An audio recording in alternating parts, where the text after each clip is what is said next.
Toutes les vagues migratoires, Benjamin Stora, se sont passées difficilement ou dans la douleur, toujours?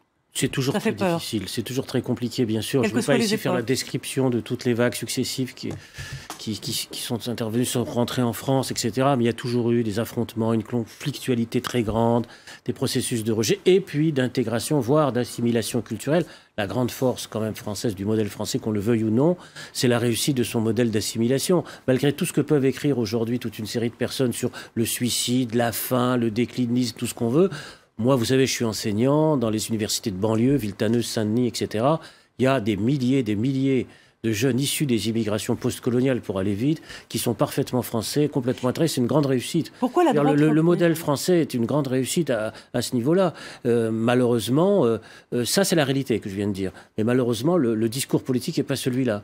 Pourquoi la droite utilise le terme assimilation plutôt qu'intégration? Vous savez, moi je ne fais pas de différence parce que... Il y a une vieille querelle qui date de la guerre d'Algérie. C'est la guerre d'Algérie qui a introduit cette différence. C'était Jacques Soustel qui avait utilisé le mot intégration. Enfin bref, donc qu'importe, les gens se sentent français, se vivent comme français, mais en restant et en voulant rester fidèles à une origine particulière. Bon, c'est leur droit, ça a toujours été le cas d'ailleurs dans les histoires migratoires.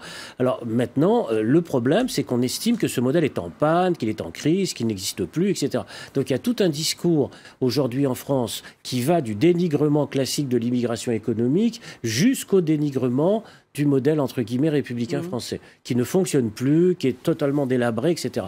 Ouais, mais moi, je ne suis pas d'accord avec ça. Ça permet de regarder des jeunes Français issus de l'immigration comme des immigrés, toujours. Voilà, on les fixe dans leur origine. C'est le pur alibi, hein, je veux dire, on les fixe pour les rejeter, en fait. On les fixe en permanence dans des statuts d'étrangers à vie, qui fait qu'ils sont inassimilables, en fait, fondamentalement. Or, leur parcours et leur participation à la vie économique, sociale et culturelle, voire maintenant politique du pays, prouvent l'inverse.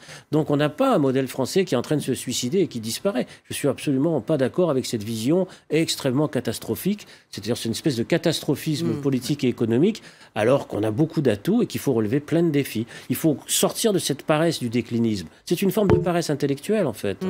Voilà, ce sera le mot positif de la fin de Benjamin Stora. Merci.